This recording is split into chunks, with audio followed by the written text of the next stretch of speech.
literally cannot make this stuff up. The Karmelo Anthony case is playing out just as I predicted. Now, as you guys know, Karmelo is already out of jail, and everyone over here on this channel already saw that coming. But here's the real kicker.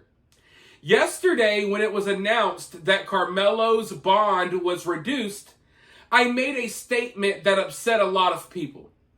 Now, do you guys remember BLM, Black Lives Matter? Remember how the founders of that organization raised millions and millions of dollars from the black community? And then they didn't use a single red cent to help the black community at all. Instead, they bought themselves mansions. They raised all of this money talking about how bad white people were. And then they used this money not to help the black community, but to buy themselves mansions. Mansions in white communities where they would be surrounded by white people, the same white people that they tried to demonize.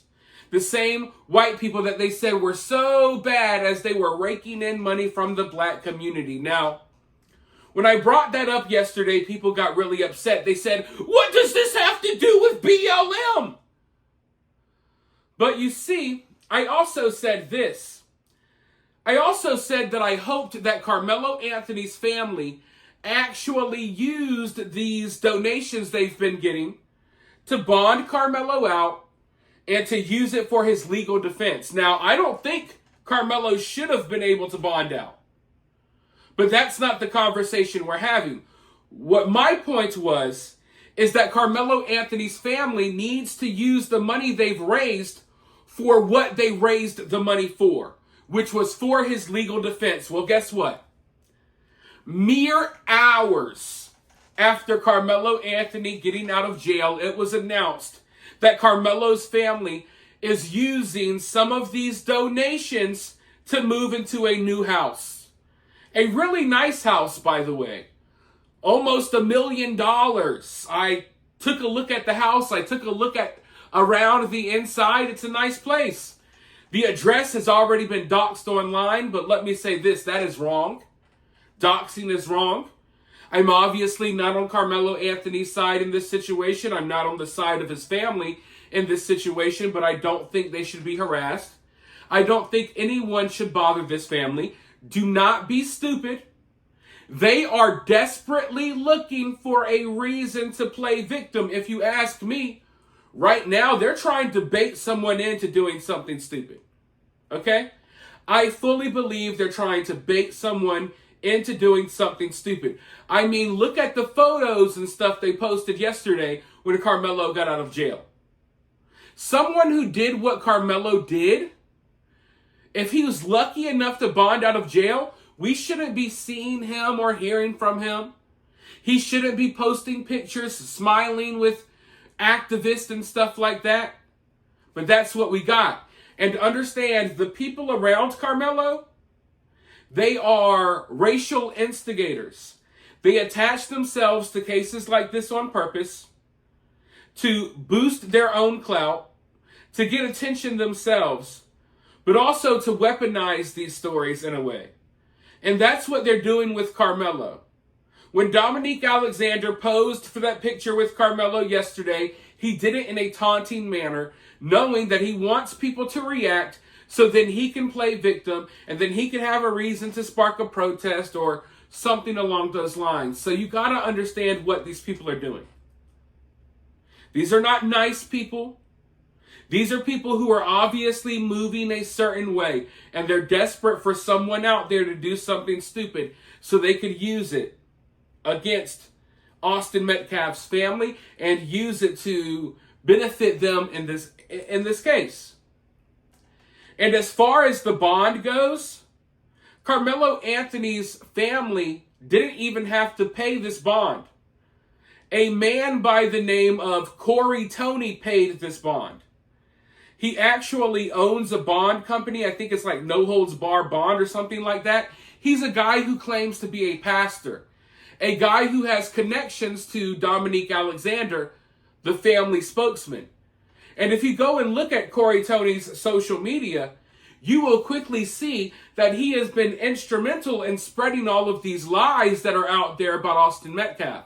Sharing these viral posts about Austin being a bully, about Austin knowing Karmelo and breaking his phone and taking his girlfriend. All of these lies that have already been debunked. Lies that Dominique Alexander had to call out himself. But now we know there was nothing sincere about that. When Dominique Alexander held that press conference and he spoke out about the lies being spread about Austin, he was not being sincere. He just tried to make himself look like a neutral party, when in reality, behind the scenes, he's working directly with the people who are spreading all of these lies. So Dominique Alexander, we know what you're doing. We know what you're capable of. You're capable of hurting 2-year-old babies. We know your history. So everyone out there, just be cautious. Because people like this, they are looking for a reason to play victim, and we don't need to give them one. Now, with all of that being said, they were having a conversation about this case over on News Nation, and I found some of what they said to be kind of interesting, but I don't agree with everything that is said in the clip that I'm about to show you guys. But I always like to hear different perspectives. I like to hear different opinions. I like to hear from people who I don't necessarily agree with, because one thing that we do not do over here on this channel, we do not exist in an echo chamber. To form a solid opinion about anything, you need to hear people out. You need to do more listening than talking. Understand that when I sit down to make a 15-minute video for you guys of me talking, there was hours and hours of reading and listening that happened before I sit down to talk, right? Because listening is more important than talking often. I think we all can agree on that, right? So I like to hear people out even when I don't agree with them. But before I roll this clip, people often ask, how can they support the channel?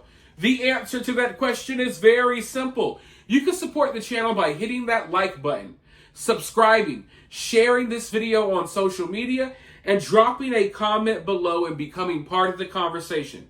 These are all totally free ways to support the channel.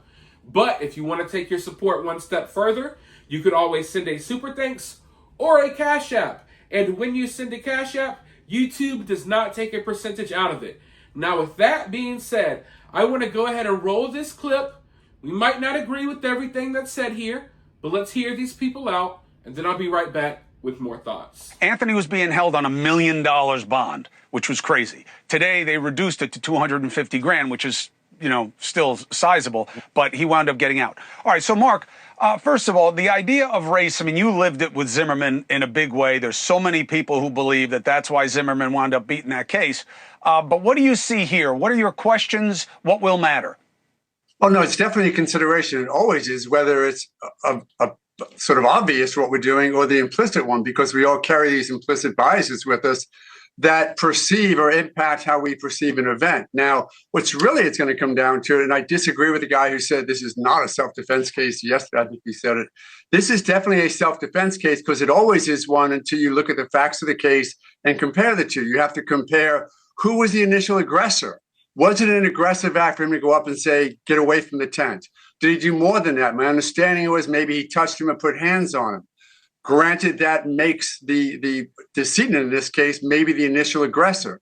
But you really still then have to look at whether or not Karmelo Anthony responded with appropriate force, he used a deadly weapon, and whether or not he was in imminent fear of great bodily injury. That's the standard in Texas and most every state, to determine whether or not his actions, the way he perceived him, the way Karmelo Anthony perceived him when he took out that knife and stabbed him.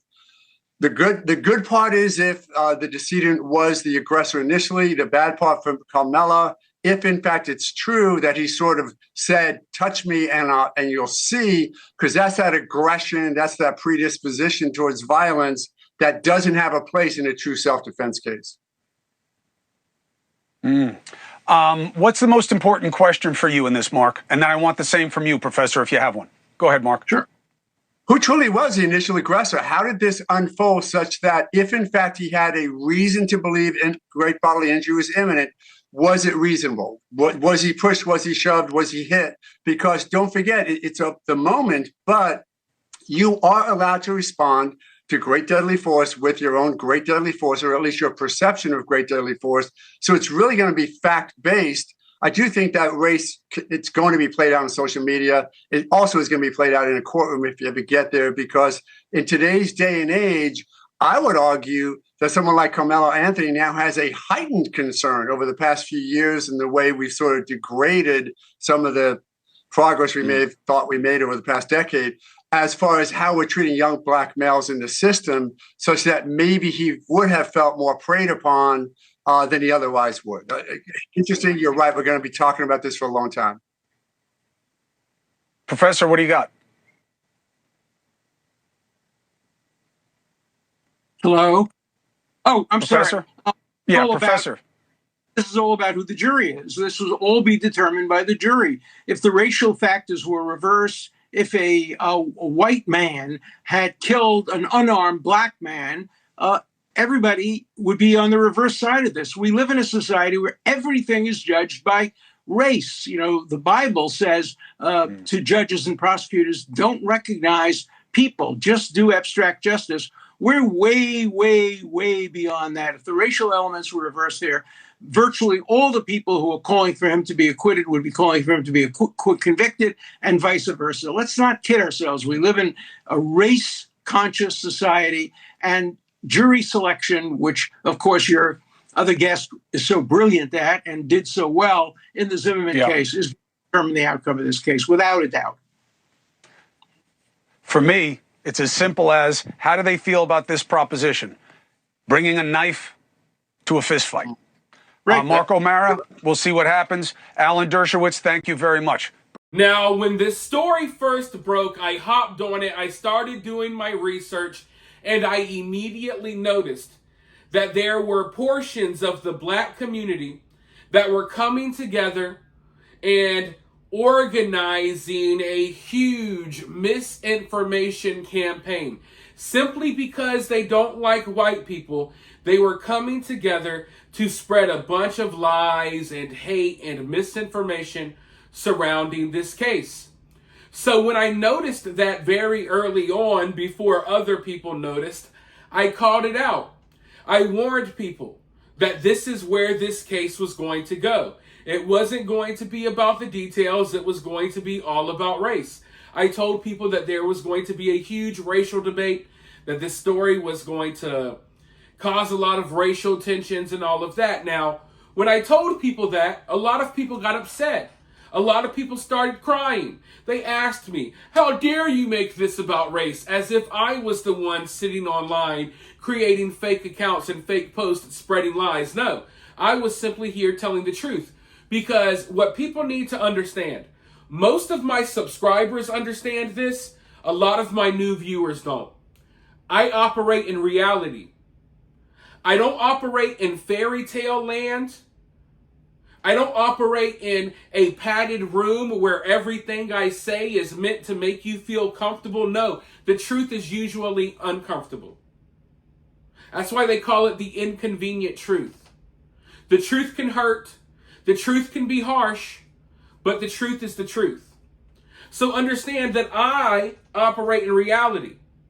And when I say things to be truthful and bluntly honest. I don't say things to coddle you, hold your hand, and protect your feelings.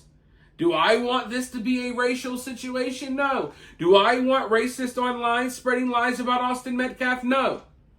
Yet here we are. And now we're at a point where even on the mainstream news, every single person who talks about this case has to acknowledge that there is a racial aspect to it, just like I was trying to tell people from day one. Hell, Karmelo Anthony's family came out as white people, like the white savior liberal types, were all like, don't make this about race, we don't see color, don't do this. Karmelo Anthony's family came out and said, how dare you? We condemn everyone who says this is not about race. This is totally about race. So, yeah, in a perfect world, I wish that we could look at this situation like any other case, because that's what I wanted to do when I started covering this case. I didn't ask for all of the racist nonsense, yet it came my way. You'll see some of it in the comments below. But to say that race does not play some sort of a part or some sort of a role in this case is just, you have to be willfully ignorant to say something like that. And like I said, I wish this wasn't how things are, right? I don't make things this way.